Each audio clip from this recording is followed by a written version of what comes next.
Maintenant, vous êtes au courant, nous sommes enregistrés. Donc, à nouveau, Ok. merci beaucoup de venir, de prendre du temps pour que nous puissions échanger ensemble pendant une petite heure. Alors, pour les gens qui ne me connaissent pas, je m'appelle Julie Charef. Je suis coach et formatrice, particulièrement spécialisée dans le leadership et j'accompagne les équipes. Je fais beaucoup de team building et vraiment de team coaching, que tout le monde puisse travailler ensemble et de manière heureuse. Et en l'occurrence, pour ce thème, nous avons 3 webinaires ensemble. L'idée, c'est de savoir comment passer son entreprise ou son activité, son cabinet à quelqu'un et le faire de manière très smooth, je trouve plus le mot, de manière fluide et que ce soit agréable pour tout le monde. Donc là, ce n'est pas du tout le côté chiffre, légal, etc. C'est vraiment le côté état d'esprit et les choses à préparer au niveau de l'équipe. Donc, le premier webinaire, ça va être plus comment vous préparez votre successeur ou votre successatrice, je ne sais pas comment dire, au féminin, ou enfin, en tous les cas, la personne qui va vous remplacer. Après, on parlera comment préparer justement tous les clients, l'équipe. Et le dernier webinaire, on parlera du plus important de vous, quel état d'esprit, comment vous anticipez tout cela pour vous. Voilà. Donc, bienvenue à nouveau à ce webinaire. Et donc, aujourd'hui, le thème, ce sera les grands leaders créent en plus de.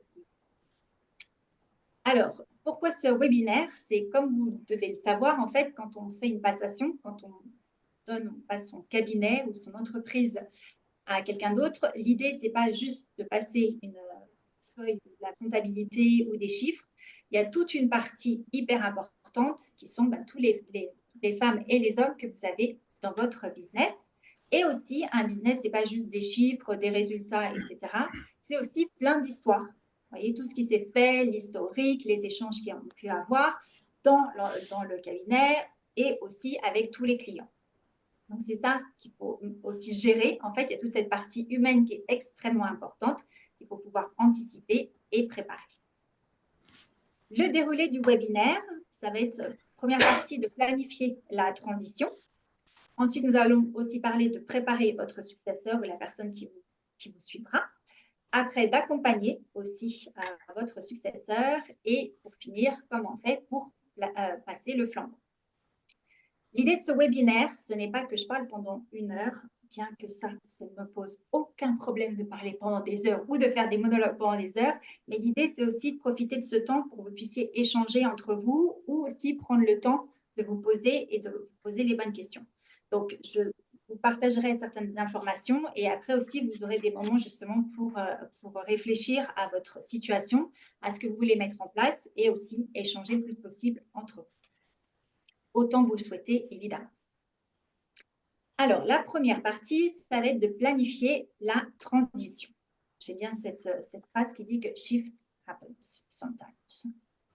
La première chose, en fait, si vous êtes en train de vous dire bien, effectivement, je suis prêt à un moment donné à vouloir transmettre mon cabinet, transmettre mon étude, mon business, c'est de vous demander la grande question, pourquoi voulez-vous le faire?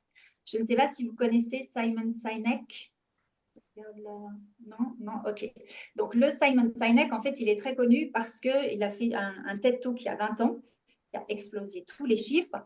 Et dans ce TED Talk, en fait, il expliquait que les entreprises qui se focalisent sur le comment, en fait, qu'est-ce qu'on produit, avec qui on veut travailler, etc., oublient une partie. La vraie question, en fait, la première question qu'elles doivent se poser, c'est en fait, pourquoi on fait ça? Et une fois que vous avez compris votre grand pourquoi, comme il dit, là, après, il y a tout qui se met en place. Donc, c'est ma première question, en fait, à vous dire pourquoi vous voulez transmettre votre cabinet ou votre étude ou votre entreprise et quelles sont vos véritables motivations. Donc, je vous laisse quelques minutes pour songer à cela.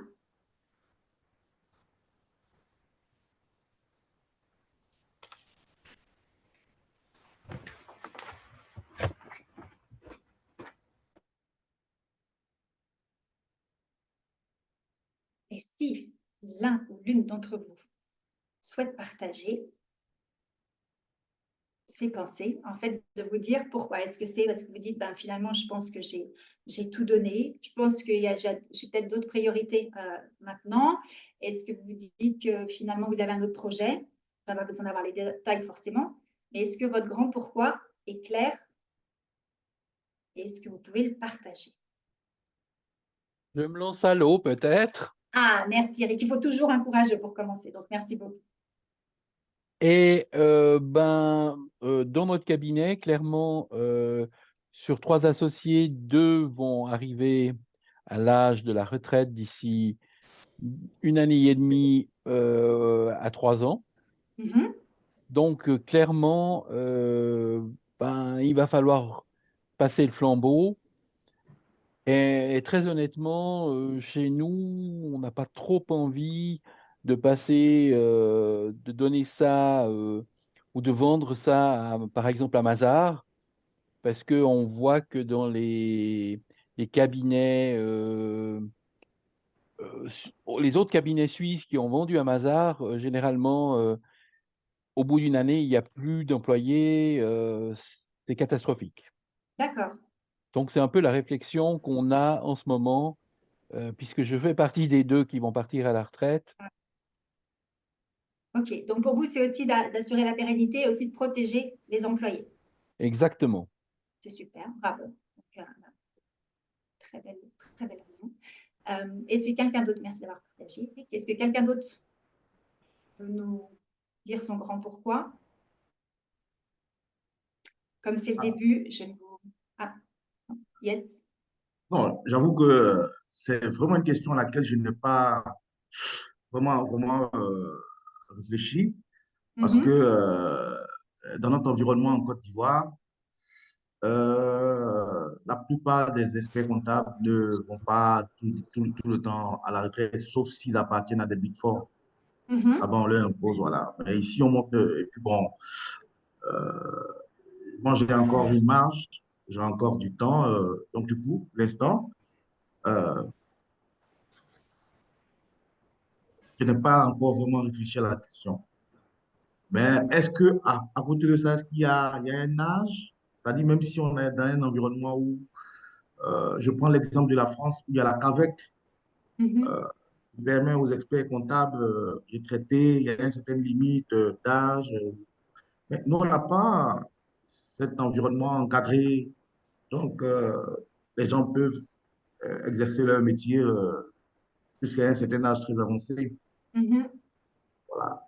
Mais personnellement, j'avoue que je n'ai pas encore réfléchi vraiment à pourquoi transmettre le cabinet. Parce que je suis Mhm. toujours dans le développement du cabinet. Oui, donc là, c'est différent. Et effectivement, vous avez le temps, donc bravo en tous les cas d'anticiper et de vous dire à un moment donné, si vous vous dites, tiens, est-ce que c'est peut-être le moment, etc., de vous dire vraiment, quelle est ma motivation? Parce que ça permet d'avoir une réflexion entre soi et soi-même et aussi de comprendre, bah, tiens, effectivement, c'est le bon moment, ou vous dire, non, en fait, j'ai encore quelques expériences que je veux vivre ou des choses à mettre en place, donc c'est pas forcément maintenant. Donc, Mais en est-ce que tous dans les ce cas, c'est cadre-là, est-ce que dans ce cadre, est-ce que malgré ça, est-ce qu'il faut déjà que je commence à penser à ça pour planifier? si vous dites que vous avez encore plein de choses à mettre en place, peut-être pas. Je pense que c'est quand vous commencez à vous dire, tiens, ça commence à travailler dans votre tête en vous disant, c'est peut-être le moment de vous dire finalement quelles sont mes motivations. Peut-être que vous allez vous dire qu'en fait, vous êtes juste fatigué, que vous avez besoin de vacances. Vous prenez quelques semaines de vacances et vous revenez en grande forme. Mais je pense que vous avez encore le temps. Donc, mais c'est juste pour toujours, toutes les grandes, en fait, les grands passages de vie, c'est toujours important de se dire, tiens, c'est quoi mon grand pourquoi? Quelle est ma véritable motivation? Ça permet de donner ligne de réflexion et une ligne d'action. Voilà. Donc, Eric, merci beaucoup de nous avoir guidés dans cela. L'autre chose, c'est le secret d'une transmission réussie. C'est en fait un secret pour beaucoup de choses. C'est anticipation, préparation, planification, et cela le plus tôt possible. Donc, à un moment, je voulais vous marquer préparation, préparation, préparation. Je me suis dit, on va un peu changer. Et vraiment, le secret des transmissions, c'est on peut étudier tous les cas qui ont été faits, c'est vraiment d'anticiper le plus possible, de pouvoir préparer, comme ça vous n'êtes pas en train de vous dire, ah mince, on n'a rien fait, on ne sait pas où on va, etc. Donc vraiment d'anticiper, je crois que généralement on parle de même déjà 3-5 ans, ça revient un peu à ce que disait Eric, à l'avance pour se dire, ok, vers où on veut aller, à quel moment on lâche, comment on fait évoluer la chose. Donc, c'était juste le petit rappel. Plus vous pouvez anticiper, mieux c'est, et moins ce sera aussi stressant et plus agréable pour vous. Donc, choisir la relève aussi, c'est une question importante à se poser. c'est vous dire, OK, il y a tout le côté technique qui est important et vous savez ce que vous attendez, mais surtout vous dire quel type de personne vous voulez avoir pour reprendre la relève, non seulement pour garder, ça reprend un peu ce que disait Eric, tout le côté humain que vous avez mis en place, et en plus, qui pourra faire encore plus fructifier votre cabinet. Donc, c'est vraiment se poser la question. Alors, vous n'allez peut-être pas forcément y répondre maintenant, mais c'est quelque chose que, si vous voulez, je vous envoie les slides, comme ça vous permettra de réfléchir tranquillement. Et vraiment vous dire, OK, quel type de personne on va avoir? Est-ce que c'est justement quelqu'un de très humain qui va s'occuper des employés et en plus, qui a ce côté curieux, parce qu'il y a plein de choses qui sont en train de se mettre en place pour la compta au niveau dans le secteur, etc. Donc, il faut avoir ce type de casquette. Ou est-ce que c'est quelqu'un que vous dites non, mais peut-être qu'on a été un peu trop, je ne sais pas, laxiste sur le côté, sur un thème. Donc, ce sera quelqu'un qui soit beaucoup plus rigoureux là-dessus. Enfin, c'est vraiment vous dire pour pérenniser tout ce qu'on a construit et faire fructifier ce qu'on a aussi, quel type de personne on a besoin d'avoir maintenant et pour les années à venir. Et ça, je vous conseille de prendre le temps de réfléchir parce que ce n'est pas une question à laquelle on peut répondre facilement d'un coup d'un seul. Et l'autre chose, c'est donc de vous dire, non seulement vous allez avoir votre job, la description du poste, donc vous dire, oui, ce sera quelqu'un au niveau technique, il faut ça, des connaissances, et surtout vous dire quelle valeur la personne doit avoir. Quel est l'état d'esprit que vous voulez qu'elle ait. Okay, parce que comme vous le savez, quand on a quelqu'un qui vient dans l'équipe, non seulement il y a tout le travail qui doit être fait, mais c'est aussi comment on collabore avec tout le monde, et forcément, à la tête d'un cabinet, c'est d'autant plus important. Voilà, je vous donne des devoirs pour la suite. Ce sera de réfléchir à cela. L'autre chose aussi pour la réflexion et la planification, je ne sais pas si vous connaissez ce concept de User Experience Design. Je vais sortir en anglais. Je ne sais pas si vous avez entendu parler de ça. OK, donc en fait, c'est une technique que les informaticiens ont utilisée en fait, quand ils devaient développer des projets, c'est de noter toutes les personnes qui vont être impactées. Et ça, souvent, on ne se rend pas compte. Et finalement, quand vous prenez une décision, surtout quand on est à la tête d'un cabinet, d'une organisation, plein de gens vont être impactés. Donc, vraiment, ce que je vous conseille, si vous pouvez le faire, vous dire, OK, donc il y a moi, mais le fait que je change ou qu'on ait quelqu'un d'autre qui vienne à ce poste, ça va impacter qui? Forcément les employés, les clients, mais ça se trouve, ça va impacter la femme de ménage parce que vous aviez l'habitude chaque année de lui donner un gros bonus, elle pouvait faire des cadeaux pour ses enfants. Ça va peut-être impacter, je ne sais pas, le garage avec qui vous travaillez. Enfin, donc, c'est vraiment de voir toutes les personnes que ça va impacter. Et une fois que vous avez fait ça, c'est de commencer à vous dire, OK, quelles sont les étapes clés, à savoir à quel moment on lâche, à quel moment on renforce la relation, quels sont les timings qu'on va devoir respecter, le rôle et les responsabilités de chacun. Et Adolphe qui revient, les ressources allouées, par exemple de vous dire pour la nouvelle personne, on va demander à un cabinet, un chasseur de tête, donc ça c'est aussi un budget anticipé, de vous dire peut-être que la personne devra pour les années à venir apprendre le suisse allemand ou le mandarin, donc qu'est-ce qu'on lui prévoit aussi des cours pour la soutenir ou pour l'aider. La communication, et ça c'est super important, on en parlera plus dans le deuxième webinaire, mais la communication que vous voulez avoir avec toute l'équipe et les clients, et comprendre pour vous, parce que chaque situation est différente, quelles sont les conditions idéales pour pouvoir transmettre le cabinet. Il faut dire, est-ce qu'en fait, là, on sait qu'il y a un gros deal qui va arriver avec un client, il faut vraiment qu'on garde la structure jusqu'à ce que ça arrive, ou est-ce que vous dites, on sait que pendant tel mois, c'est tellement le rush qu'on ne va pas pouvoir vraiment accueillir la personne comme il faut. Vraiment vous dire pour chaque situation, pour chaque organisation, pour chaque cabinet, quelles sont les conditions idéales pour que ça puisse se faire de manière tranquille et le moins stressant possible. Le stress, c'est sympa, mais à petite dose. Voilà. Donc, la réflexion aussi, je me suis dit, ce serait fun de vous poser cette question maintenant, c'est de vous dire aussi qui va reprendre vos tâches. Ça, parfois, on ne se pose pas forcément la question, mais quand vous dites, tiens, j'aurai quelqu'un qui va venir me remplacer, est-ce que la personne pourra faire tout ce que vous faites? Ou est-ce que vous dites, finalement, avec le temps, j'ai mon cahier des charges qui a commencé à se développer, et je me rends compte que peut-être le networking, je n'avais pas assez de temps de faire, ou au niveau de la communication, c'est vrai que j'avais commencé, donc avec les années, je l'ai gardé, mais je me rends compte qu'il faut que ce soit quelqu'un d'autre. Donc, est-ce que vous dites, la personne va faire un copier-coller de ce que vous faites actuellement, ou est-ce que vous dites, c'est l'occasion peut-être de distribuer les tâches autrement? Ça, c'est vraiment d'anticiper ça avant de trouver la personne qui va vous remplacer, et aussi de savoir pour vous quel lien vous voulez garder avec l'organisation. Est-ce que vous dites, bah, moi, je veux vraiment rester au niveau du board?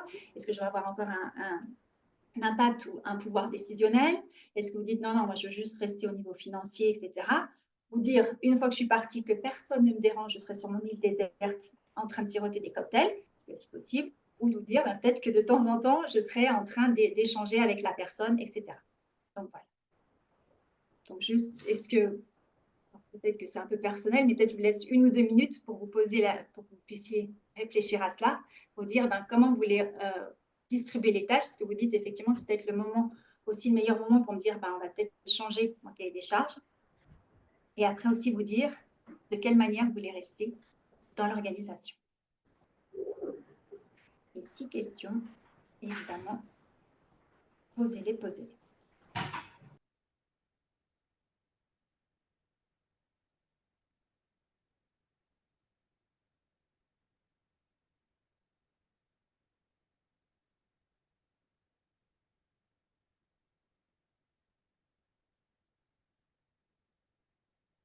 Est-ce que c'est clair? Si vous avez des commentaires, questions?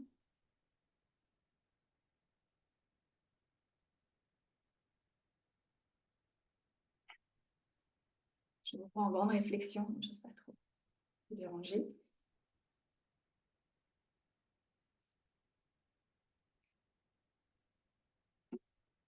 Je vais avancer comme ça, vous pourrez continuer. Ah, pardon, Eric. Oui. Oui.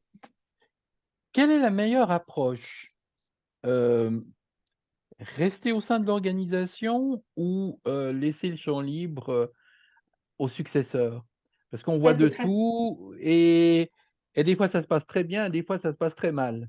exactement. En fait, c'est pour ça, c'est d'être clair dès le départ. Je pense que c'est quand c'est pas clair que c'est là qu'il y a des problèmes. Si dès le départ, vous dites à la personne, sache que vous pouvez venir dans mon organisation, mais moi, je vais garder ça. Après, la personne peut dire oui ou non. Où il y a des problèmes, c'est quand c'était non, non, mais une fois que je suis partie, il n'y a aucun problème et la personne reste, ou le contraire. La personne dit non, mais je serais hyper investie et après, une fois qu'elle a commencé, pris goût aux grasses matinées et puis aux grandes balades près du lac, elle se dit non, mais finalement, je veux plus. Donc, effectivement, comme tout, c'est d'être clair dès le départ en disant voilà, ça, je m'engage ou ça, je m'engage pas. Et après, c'est vraiment très personnel en faire sur la personne qui remplace, etc. Et puis après aussi, Eric, c'est de se dire que c'est aussi, ça peut évoluer. De dire, par exemple, les 6 prochains mois, on en parlera à la fin, mais le plan, dire les 6 prochains mois, je suis vraiment disponible comme il faut. Et après, on refait un point et peut-être que là, je prendrai plus de distance. Et c'est toujours communiquer. Très bonne question. Super. Alors, je vais avancer. S'il vous plaît, est-ce que c'est Ah, pardon, toujours oui. facile, oui, est-ce que c'est toujours facile de trouver un repreneur? Je veux Ah, dire, est-ce qu'il faut s'appuyer sur la confiance? Parce qu'aujourd'hui, trouver par exemple des collaborateurs engagés, fidèles, c'est pas toujours évident. Est-ce que le repreneur, il doit être au sein du cabinet, quelqu'un qu'on ne prépare, ou bien quelqu'un qu'il faut rechercher qui est à l'extérieur, au moment où on est prêt à partir, qu'il faut rechercher? alors, Est-ce qu'il y a une approche pour pouvoir trouver la bonne personne? c'est ça qui est compliqué. Alors, Janin, qui est parmi nous, va faire aussi, fera, je pense, donnera des conseils plus concrets dessus. Mais en fait, c'est qu'à chaque fois, c'est une situation personnelle. Donc, c'est aussi de vous dire, bah, ça se trouve au sein de votre cabinet, vous savez déjà qu'il y a quelqu'un qui a le potentiel et c'est peut-être la faire monter en puissance, j'allais dire, mais en tous les cas en compétence. Est-ce que vous dites, ben, finalement, je pense que j'ai des super employés, le staff, il est génial, mais il n'y a pas forcément un qui peut reprendre le leadership, etc. Et donc, il faudra peut-être voir à l'extérieur. Donc, c'est pour ça vraiment d'anticiper. Comme je disais, c'est vraiment 3 à 5 ans avant de commencer à vous poser la question et à regarder, ben, tiens, au sein du cabinet, à l'extérieur, comment on est. Et malheureusement, c'est ça qui est compliqué et en même temps super intéressant avec l'humain, c'est qu'il n'y a jamais une formule qui peut fonctionner pour tout. C'est un beau challenge, nous dirons, de faire cette transmission.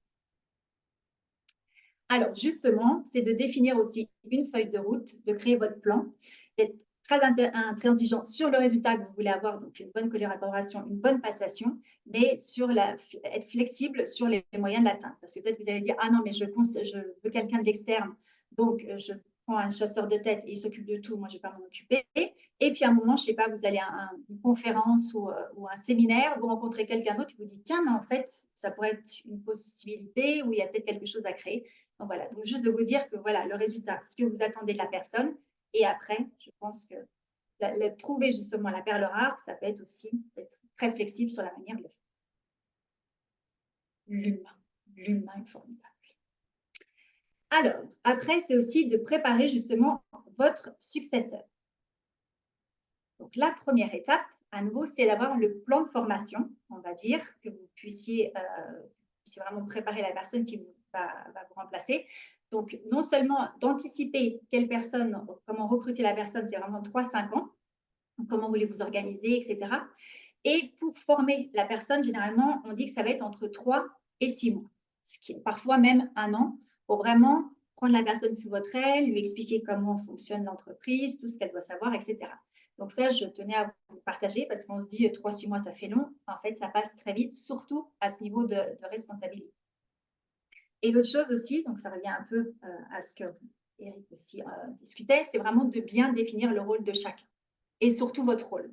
De savoir, OK, à quel moment je sors de ça, à quel moment je prends encore les décisions, quel est mon rôle, parce que en fait, ça, si ce n'est pas très clair, en fait, c'est un peu comme avec les parents. Si les enfants, si le père dit non, non, tu n'as pas le droit de sortir, il va voir la mère et donc la mère ne sera pas au courant, elle pourra lui dire oui. Donc, c'est là où ça peut créer des tensions. De la même manière, quand la nouvelle personne arrive dans l'entreprise, si par exemple, je ne sais pas, elle a un désaccord avec un des employés, peut-être que l'employé vient nous voir en nous disant mais tu sais, nous on faisait toujours comme ça, etc. Que vous disiez non, la nouvelle personne dise oui. Et c'est là où on crée des conflits. Donc, être très clair aussi avec la nouvelle personne en disant, voilà, là-dessus, je prends les décisions, là-dessus, c'est toi, etc. Et à nouveau, le faire évoluer en fonction du temps qu'elle passe dans l'entreprise. Et après aussi, de bien communiquer ce plan, donc de bien dire aux employés, voilà, pour ces décisions, vous pouvez encore venir me voir jusqu'à telle date. Par contre, pour le reste, il faut en parler avec la nouvelle personne.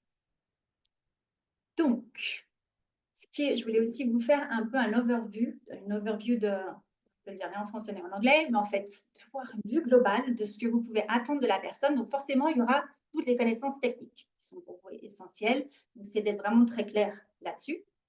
Il y a aussi les connaissances managériales. Parce que la personne sait motiver une équipe, il y a tout le côté communication, le côté intelligence émotionnelle, donc, qui est tellement important maintenant. Donc, vraiment, est-ce que cette personne a ces connaissances ou est-ce qu'il faudra qu'elle les apprenne? C'est la chose qui est formidable, c'est qu'on peut toujours tout apprendre. Mais c'est de vous dire, voilà, pour vous, dans votre cabinet, quelles sont les compétences qui sont essentielles pour pouvoir vraiment maintenir le cabinet et aussi le faire grandir. L'autre chose, c'est aussi le côté leader. Parce qu'en fait, la personne qui reprend le cabinet, non seulement il faut qu'elle manage l'équipe, mais c'est aussi le visage ou c'est la représentation du cabinet. Et ça, c'est aussi 2 choses différentes. Donc ça, à nouveau, ça s'apprend. Et d'abord, est-ce que la personne a ces compétences pour vraiment faire une design, je ne sais plus, mais vraiment créer une stratégie. Alors après, elle n'a évidemment pas besoin de le faire toute seule, parce qu'il y a toute une équipe, etc. Mais c'est de savoir, d'avoir ce côté stratégique, d'avoir ce côté vision, l'attitude qu'il faut avoir, parce que quand vous arrivez à ce poste, c'est aussi d'avoir le côté impartial dans certains cas. La gestion du stress, on oublie, mais quand même, être à la tête d'un cabinet, d'une boîte, c'est beaucoup de stress. Donc, est-ce que cette personne, peut-être même à apprendre, à nouveau, lui donner des cours de sophrologie ou je ne sais quoi, et le côté représentation dont je parlais. Il y a aussi après, ce qui est important à transmettre, c'est toutes les compétences au niveau du business à l'interne, donc les procédés que vous avez, le style de l'entreprise, les forces et les faiblesses, c'est toujours hyper important à transmettre. L'historique aussi, de comprendre que peut-être il y a certains départements qui travaillent de cette manière parce qu'il y a 2000 ans, il y a ça qui s'est passé, ou il y a 300 ans, en fait, ils ont mis en place quelque chose. Donc, c'est vraiment que la personne puisse vraiment comprendre tout l'historique. La dynamique aussi de l'entreprise, est-ce qu'il y a des moments où ça va aller plus vite, comment les gens interagissent, etc. Et le côté informel. Est-ce que vous dites, en fait, tous les mois, tous les mois, on va une fois au restaurant tous ensemble, ou quand il y a des anniversaires, pour nous, c'est hyper important de sortir du champagne ou la vodka, ce que vous voulez. Enfin bref, donc c'est important pour la personne de vraiment comprendre comment ça fonctionne, quel est un peu le style de famille, en quelque sorte, dans lequel elle arrive.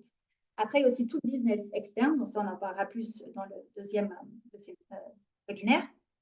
C'est aussi la réputation de votre cabinet, qui est justement ce qui a fait la force de votre cabinet, la réputation, ce qu'il faut vraiment garder.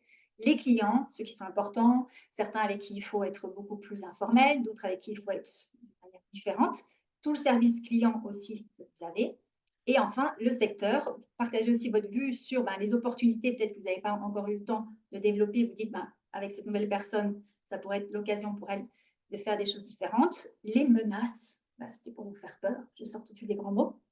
Et le côté peut-être des choses où vous dites, c'est vrai que ça fait quelques années qu'on n'a pas mis à jour, je ne sais pas, notre logiciel, et puis ça commence à être un petit peu vieillot, donc c'est peut-être quelque chose qu'il faudrait mettre en place, ou on n'a pas commencé à utiliser telle capacité, ou peut-être, je ne sais pas, où on est peut-être trop dépendant de certains clients. Donc, est-ce que c'est quelque chose à garder en tête? Et aussi, ce qui est important, c'est que vous avez toute cette expérience à partager. Donc, comment vous voyez le futur ou l'évolution du secteur? Donc, c'est vraiment d'avoir cette vue globale. Donc, à nouveau, vous n'aurez jamais personne qui va être parfait dans toutes les cases. Dieu merci, parce que là, nous aurions un robot. Mais c'est vraiment l'idée de partager tout ce que vous pouvez, toutes les connaissances en fait que vous avez, parce que pour vous, je sens que c'est tellement normal que vous n'avez pas forcément en parler, alors que c'est hyper important de transmettre ça. Avez-vous des questions, commentaires? Niet. OK. Donc, l'autre chose, c'était une fois que vous savez donc quelle personne, ce que la personne a besoin de savoir, de connaître, etc. Ce sera, la personne arrive, comment vous pouvez l'accompagner au mieux. Donc, le bonheur est dans le mentoring parce que c'est aussi pour vous finalement une phase intéressante de pouvoir mentorer quelqu'un, je ne sais pas si c'est très français, mais en tous les cas d'accompagner quelqu'un dans ce nouveau job parce que c'est quand même un sacré challenge. Donc, c'est de vous dire aussi pour vous, qu'est-ce qui vous fait plaisir à l'idée d'être un mentor? Ok, vous dites, il y a cette personne qui va venir, je vais pouvoir vraiment l'aider, pouvoir faire qu'elle se développe. Je regarde juste là. Ok, merci beaucoup en tous les cas d'être venu et à très bientôt alors. Donc, de vous dire qu'est-ce qui vous fait plaisir à l'idée d'être un mentor? Qu'est-ce que vous pouvez apprendre ou expérimenter? Vous vous dites, tiens, c'est vrai que le fait d'être mentor, de pouvoir accompagner quelqu'un, je vais pouvoir, je ne sais pas, apprendre à être plus comme ci ou comme ça, plus à l'écoute, ce que vous voulez. Et aussi, quel type de mentor vous voulez être? Vous dites à la fin des 3 ou des 6 mois ou des 12 mois, si ça prend ce temps, vous dites, j'aimerais que la personne se dise, en tous les cas, j'ai adoré travailler avec mon mentor parce que c'était quelqu'un qui était très encourageant ou très strict ou qui m'a vraiment poussé un peu pour apprendre des nouvelles choses. Donc ça, je serais intéressée de savoir, quand vous dites, tiens, il y aura quelqu'un, je vais pouvoir apprendre, mentorer, soutenir quelqu'un, qu'est-ce qui vous fait plaisir à l'idée de vous dire que vous aurez ce rôle?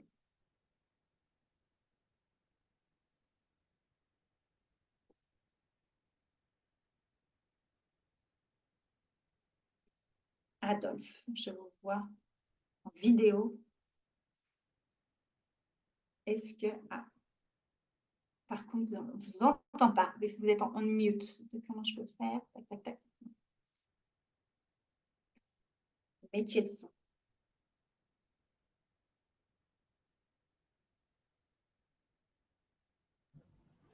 Parfait.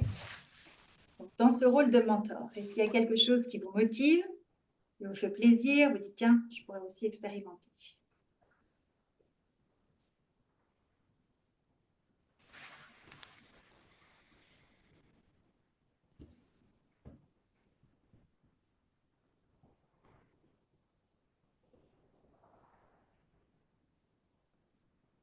Une grande question philosophique. J'en suis consciente.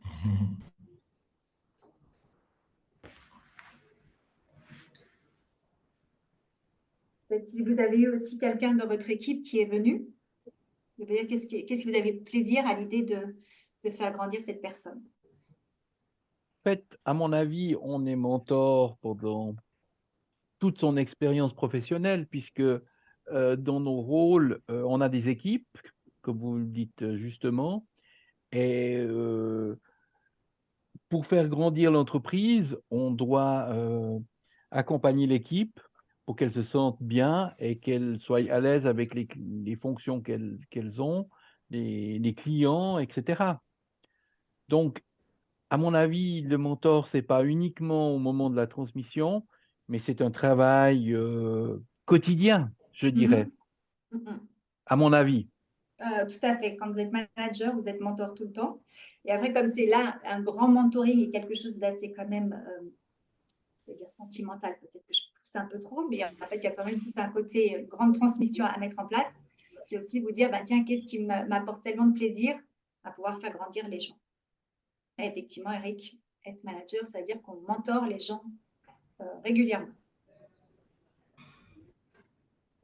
Un autre commentaire ou question ou réflexion que vous voulez partager?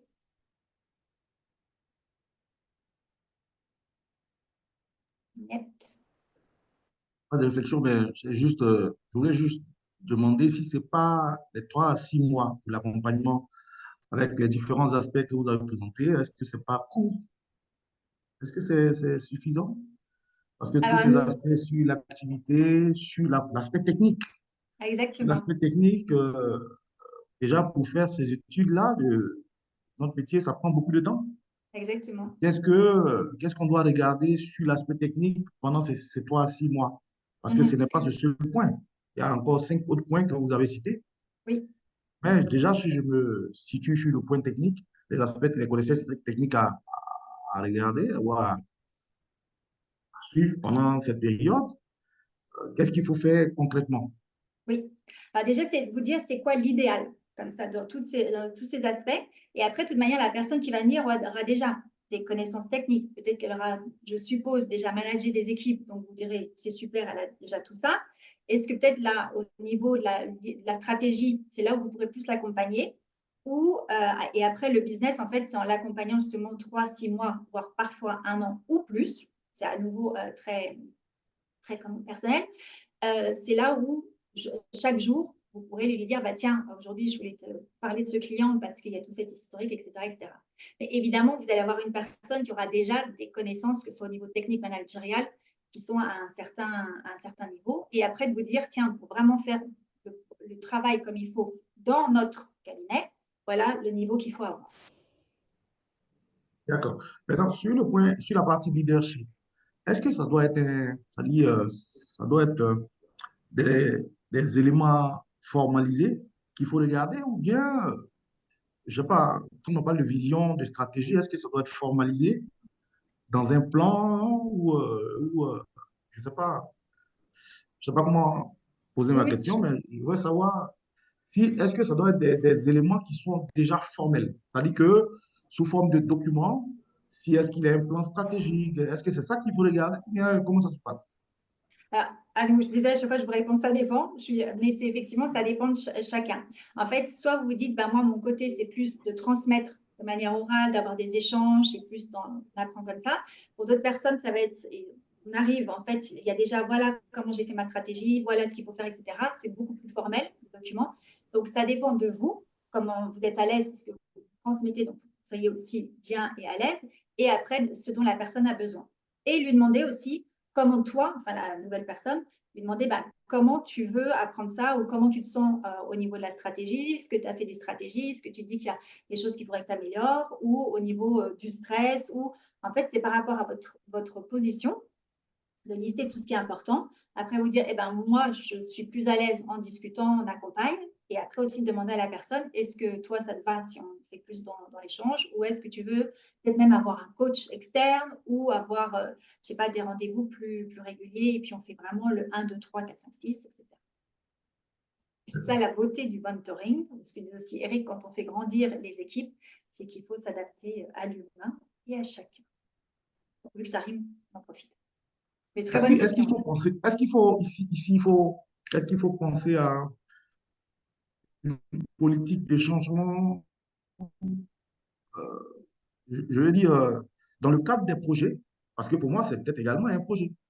C'est-à-dire que quand on met en œuvre un projet, il y a toujours l'aspect conduite de changement, sur tout Oui, ce qui est lié à l'humain. oui. Mais je ne vois pas, vous ne parlez pas de ça ici, donc je ne sais pas, peut-être que, comment dire, c'est-à-dire, La politique des changements, pardon, est-ce qu'il y a des aspects sur la conduite des changements ça va être qu'il sur faut votre plan, intégrer? en fait. Excusez-moi, peut-être que je n'ai pas été claire, mais vraiment sur le plan. Comment vous voulez communiquer? Est-ce que vous dites, ben, finalement, je me rends compte qu'au niveau de l'entreprise, il y aura certains changements à mettre en place et ça fera partie du plan quand vous accompagnez vraiment la personne. Vous voyez, de vraiment être clair sur tous les éléments et après, de vraiment vous faire votre plan en disant, voilà, je sais qu'il y a, je ne sais pas, il faudra qu'on fasse un changement, est-ce qu'on va devenir plus, on va se focaliser sur tel client ou sur tel secteur, etc. Donc, il y aura tout un changement à faire à l'interne. Donc, après, avec la personne, soit vous lui dites, voilà, d'ici quelques mois, peut-être dans 2 ans, il faudra le faire, et puis après, c'est à elle de préparer aussi ça. Soit vous dites, ben, on en profite, je suis encore là, je t'accompagne pour pouvoir le faire. Et c'est vraiment de faire votre plan bien détaillé. C'est un gros chantier, on va dire, de préparer cette transmission parce que c'est changer la tête, transformer la tête. Donc, effectivement, c'est vraiment beaucoup de travail et d'anticipation. Et merci pour vos questions. Autre chose à clarifier ou bon? Cool. Ça va. Super, merci. Alors, après, donc, la personne arrive. Donc, ça va être comment vous l'accompagnez. Donc, ça, on en a parlé. Les expériences aussi, que ce soit fun pour vous. Et après, ce sera aussi votre état d'esprit lorsque vous accompagnez la personne. Donc, on imagine la personne est arrivée, vous êtes encore tous les deux, toutes les deux en place. Donc, c'est de trouver en fait cet équilibre entre autonomie et direction. Sur certains points, il faudra lâcher un peu la bride en disant à la personne, ben, fais des expériences et puis peut-être qu'on en reparle. Sur d'autres choses, vous pourrez lui dire, non, non, là, sur ces sujets ou quand on parle de ça, là, vraiment, je vais d'abord te diriger, te montrer comment on fait et après, petit à petit, tu pourras tester toute seule toi-même. Quelque chose qui est important aussi pendant cette transition, c'est d'accepter les différences. Peut-être que vous aviez un style, une manière de faire, une manière de penser, et là, vous avez une nouvelle personne qui arrive. Donc, parfois, on aime bien, vous savez, le confort. On aime bien quand on est habitué à notre petite manière de faire, on fait nos petits trucs et tout. Ça, c'est mon côté mamie. Et à un moment, il y a peut-être se dire, ben, aussi, on veut que l'entreprise, que le cabinet se développe. Ce n'est pas juste de rester où on était. Donc, c'est aussi de prendre quelqu'un d'autre pour qu'on puisse développer soit des nouveaux secteurs, des nouveaux clients, etc. Donc, d'accepter les différences, c'est ça qui va aussi faire la recette de l'entreprise. Donc, au niveau du style, peut-être que la personne a une manière de parler qui sera un peu plus directe ou un peu moins directe, ou des choses comme ça. Donc, du moment que ça reste dans le cadre, vous savez que c'est bon pour l'entreprise, ce dont on a parlé avant, ça c'est important, mais d'accepter les différences et aussi les différences générationnelles. Ça, j'avais vu dans une autre entreprise où la personne qui avait été là était restée 25 ans. Et donc, la personne, la DG en l'occurrence, vous voyez tout le monde, appelez madame un tel, monsieur un tel. Et quand la nouvelle personne est arrivée, c'est là où le nouveau, en fait, a tutoyé tout le monde, enfin, ses directeurs, pardon, ses directeurs, directrices, et appelé tout le monde par son prénom. Au début, il y a un certain changement, adaptation de tout le monde. Et en fait, si pour le nouveau directeur général, c'est sa manière de faire et il offre la possibilité d'accepter ou pas d'être tutoyé et d'être appelé par le prénom, là, c'est aussi d'accepter, voilà, ce sera la nouvelle phase, la nouvelle manière de faire. Donc, juste de vous dire, j'accompagne et j'accepte. Et il y a une phrase qui sauve, je pense, de beaucoup de conflits. C'est la phrase que je vais partager, c'est comprendre est plus important que d'être d'accord. OK? Il y a des moments, en fait, vous comprenez pourquoi la personne va faire ça. Ce n'est pas forcément la manière avec laquelle vous l'auriez fait ou ce n'est pas forcément votre manière de penser, mais vous comprenez. Et c'est aussi la nouvelle personne qui va porter l'entreprise. Donc, OK, du moment que vous comprenez, c'est vous dire, OK, je ne suis pas forcément d'accord avec cette manière de faire, mais puisque c'est bon pour l'entreprise, les employés ont l'air d'être contents, les clients sont contents aussi, pourquoi pas. Donc là, ça demande beaucoup de lâcher prise. Quand on est mentor aussi, le lâcher prise, c'est important. Voilà. Un commentaire sur cela? Non? OK. Et l'autre chose aussi, c'est tellement important, donc ça revient à ce que disait Eric tout à l'heure, de vraiment faire grandir votre mentee ou en tous les cas la personne qui va prendre la relève. Donc, c'est de donner du feedback constructif et régulier. Et j'insiste vraiment sur le côté régulier. En fait, c'est vraiment plus vous allez donner du feedback en disant, voilà, il y avait ça qui était super, ça on peut améliorer, etc. c'est tellement précieux, en fait, et la même chose avec votre staff. Alors, sur les feedbacks, on aura un webinaire qui, je crois que c'est le prochain, ou dans 2 semaines, ou dans deux webinaires. Donc, c'est vraiment comment donner du feedback. Je veux juste partager quelque chose avec vous sur le feedback. Si vous dites, j'ai beaucoup aimé ta soupe, mais elle était trop salée, qu'est-ce que les gens entendent ou retiennent? Je ne fais jamais de soupe, donc je ne vais pas répondre. Elle était Oui, trop salée. exactement. En fait, si vous utilisez le mais, tout ce qui est venu avant, c'était sympa, on a bien ri, la soupe était délicieuse, le contrat était superbement préparé, mais il y avait des fautes, mais c'était trop salé, mais le temps. Vous n'entendez que ce qu'il y a après le mais. Donc, c'est important, c'est une manière de… Au début, vous avez trouvé ça très, très bizarre à faire, mais c'est de dire, voilà, j'ai adoré, ta soupe était délicieuse et la prochaine fois, j'apprécierais si tu mets moins de sel. En fait, ce changement de « et », non seulement la personne comprend bah, la soupe était délicieuse, donc la personne aime ma soupe, je continue, et voilà ce que je peux faire pour améliorer la prochaine fois. Alors, je vous encourage à tester. Vous allez voir, c'est très, très difficile au début parce que vous êtes juste, non, mais je peux sortir le mais. Quand je fais des formations sur les feedbacks, c'est généralement toute une journée. Et les gens, on a dans plusieurs langues, il y a vraiment ce côté justement à sortir un bon mais qui casse tout, mais qui nous fait du bien. Donc, je vous encourage vraiment, que ce soit avec vos équipes, aussi dans votre vie privée, à chaque fois que vous avez un feedback à faire, de dire voilà ce que vous avez apprécié et ce que vous aimeriez voir dans l'avenir, le comportement ou les idées ou manière de parler, etc. Et de dire justement, au lieu de faire mais c'était pas bon ou mais c'était trop salé, bon, et j'apprécierais moins de sel ou j'apprécierais plus de, je ne sais pas, de confiture si vous faites des soupes à la confiture. Donc, mais c'est vraiment de garder ça. Et surtout, le feedback régulier. En fait, quand il y a une étude qui a été faite, les gens disent qu'à 30%, ils sont démotivés après une performance review ou performance appraisal. Vous savez, une fois par an, là, quand on fait le meeting pour dire voilà comment s'est passée l'année. Et en fait, les gens disent, le problème, c'est que je suis arrivée et j'étais super étonnée de ce qui a été dit. Et en fait, vraiment, le secret pour que ça se passe beaucoup mieux, c'est de donner du feedback régulier tout le temps. Alors, je ne dis pas tout le temps, quand je dis tout le temps, ce n'est pas tous les jours, mais à chaque fois qu'il y a quelque chose qui se passe, pouvoir dire à la personne, voilà, là, c'est super, quand tu as parlé avec le client, c'était clair, etc. Et ce serait bien que peut-être tu fasses relire ta présentation ou tes slides par quelqu'un d'autre parce qu'il y avait quelques fautes. Donc voilà, mais c'est vraiment d'avoir ce côté, voilà, mettre en lumière ce que la personne a bien fait, ce qu'il faut qu'elle continue à faire et en même temps, comment elle peut s'améliorer. Oser les conversations difficiles, ça aussi, mais bon, c'est quand même la personne qui va avoir la responsabilité de toutes les équipes, de votre business, de ce que vous avez construit pendant des années. Donc, c'est hyper important, si vous vous rendez compte qu'il y a des choses qui ne vont pas ou qui doivent vraiment être améliorées, de ne pas juste dire, parce que parfois on se dit non, mais ça va le vexer, ou ça va lui faire de la peine, ou elle ne va pas comprendre, etc. Donc vraiment, en tant que manager, c'est d'avoir le courage d'avoir des conversations difficiles, ce qui est très, très compliqué en tant que manager, mais essentiel. Et aussi, dans le fait de faire grandir votre mentee, la responsabilité, ce n'est pas juste vous, c'est aussi de prévoir peut-être des réunions avec d'autres départements, avec des acteurs clés, pas forcément des managers, mais des gens qui vont avoir aussi la connaissance de ce qui se passe dans l'entreprise depuis des années, des choses comme ça. Donc, vraiment de pouvoir avoir ce genre de discussion et d'échange. Voilà. Et enfin, nous arrivons où la personne connaît, maîtrise et qu'il est temps vraiment de passer le flambeau.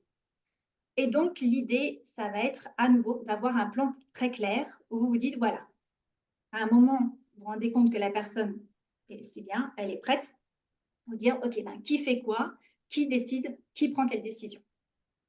Okay, vous dire, maintenant, c'est bon, tel client, je t'ai accompagné, je vois que tu maîtrises, tu peux y aller tout seul. S'il y a des grandes décisions à prendre, c'est d'être aussi, OK, maintenant, c'est toi, ou de dire, non, je continue sur, je ne sais pas, des gros investissements de plus de temps, de milliers de francs ou d'euros. Donc, c'est de savoir vraiment qui décide ou qui fait quoi. Le lien, vous voulez garder avec l'équipe pendant vraiment cette période où cette phase, on va dire, finale. Ou quel est le lien? Est-ce que c'est vous qui faites encore des entretiens avec la nouvelle personne ou est-ce que vous dites non, là-dessus, tu y vas toute seule ou tout seul? Donc, c'est vraiment d'être vraiment clair avec ça et de la même manière avec les clients, Et ça c'est hyper important, c'est prendre aussi le temps d'aller présenter. Je pense que ça, vous l'auriez fait naturellement, mais d'aller présenter la nouvelle personne à tous les clients. Et de vraiment expliquer, voilà, avec tel client, on a cette relation qui s'est basée sur la confiance depuis je ne sais pas combien de générations. Avec ce client, on a cette relation parce que ça s'est basé sur des très bons restaurants régulièrement. Est-ce que c'est sur d'autres choses où vous avez pu aider des clients? Est-ce que c'est enfin, c'est vraiment d'expliquer tout ce qui a fait la force de des relations que vous avez pu développer au sein de l'entreprise et aussi à l'extérieur. Et à nouveau, le timing, à quel moment vous dites, c'est bon, je peux lâcher prise, j'ai fait mon devoir. Donc, à nouveau, pour la prise de recul, peut-être de vous dire quelles sont les premières tâches ou des réunions ou des décisions que vous pourriez laisser à votre mentee. OK, oh, pardon. De vous dire, voilà, il y a ça, je sais que ça, par exemple, tel client, ou il y a peut-être des staff meetings que vous avez régulièrement. Et ce serait de vous dire, eh ben, finalement, ça, je sais que la personne peut déjà prendre ça en place, déjà prendre ça en main.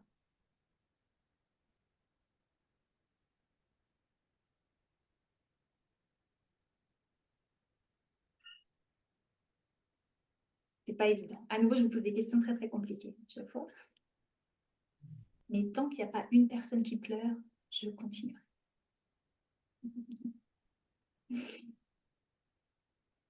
Est-ce que vous vous dites, tiens, déjà, c'est vrai que ça, sur une tâche, c'est la personne qui vous remplace. Alors, pour certaines personnes, c'est dans 3 ans, pour d'autres, ce sera dans 20 ans. Vous dire, tiens, là-dessus.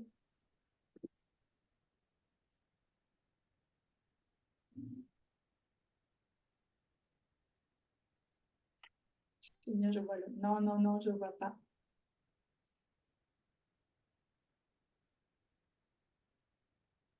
Et en fait, ça, c'est aussi une question non seulement pour vraiment la transmission, mais même pour vous dans vos équipes. Parce que parfois, le fait, on est pris un peu dans le pas le train-train, mais des habitudes. Et en fait, de vous dire, mais finalement, je me rends compte qu'en tant que manager, je passe beaucoup de temps à faire des tâches que je pourrais déléguer à quelqu'un qui serait motivé de les faire. Ça pourrait lui permettre aussi d'apprendre des nouvelles choses. Et moi, ça me permettrait de me focaliser sur d'autres choses. Juste de vous dire, est-ce qu'il y a des tâches actuellement, même des choses où vous dites, ça n'a pas révolutionné tout, mais vous dites, ce serait peut-être l'occasion de déléguer à quelqu'un.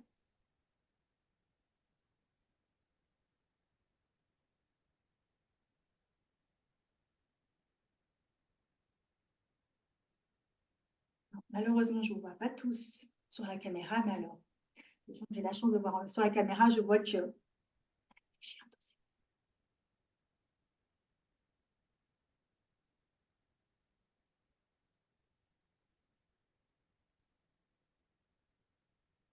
alors, à nouveau, je vous laisserai tranquillement réfléchir à ça, parce que c'est des questions qui sont un peu compliquées, mais effectivement, quand vous faites votre plan pour accueillir une nouvelle personne et gentiment lâcher prise, c'est de vous dire, OK, quelles sont les tâches, ou peut-être, je ne sais pas, ça va être, comme je vous disais, peut-être que vous faites un meeting chaque semaine pour lister les objectifs de la semaine, etc. Et vous dites, bah, tiens, là, ça pourrait être déjà une première approche pour la nouvelle personne de prendre sa place en tant que chef d'équipe.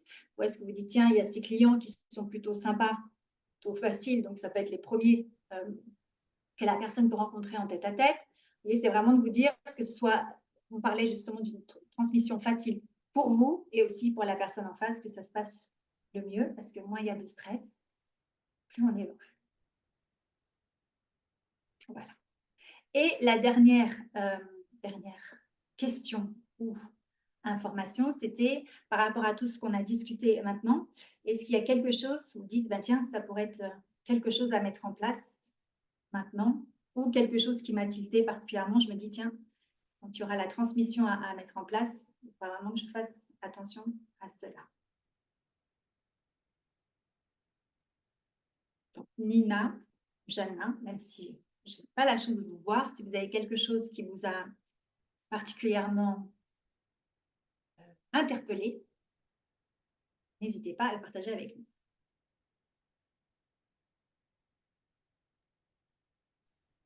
Moi, j'ai un point.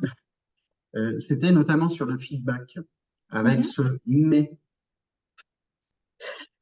ce mais qu'on utilise très régulièrement. Et effectivement, j'ai eu l'occasion de le tester et les choses passent beaucoup mieux et c'est incroyable. Mm. Alors, je suis pas dans la transmission de mon entreprise, mais dans le management et dans le tutorat, dans l'accompagnement des nouveaux. Et c'est vrai que c'est super important. Ah, super. Bah, merci en tout cas de partager quand c'est la vraie expérience, c'est Ouais. incroyable. Hein, parce Ouais, qu'en oui. fait, vraiment, ce mais, ça casse. Tandis que le Mhm. et, les gens se disent, ah, je sais ce que la personne a aimé, donc je continue à le faire. Exactement. C'est ça l'avantage, c'est pour ça qu'on fait du feedback. Et en plus, je peux m'améliorer. Super, merci beaucoup. D'autres questions ou commentaires sur...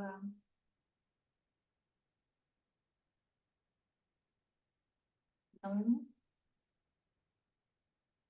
Alors, je vous ai dit que je n'avais pas parlé pendant 1 heure, je crois que j'ai parlé pendant 50 minutes.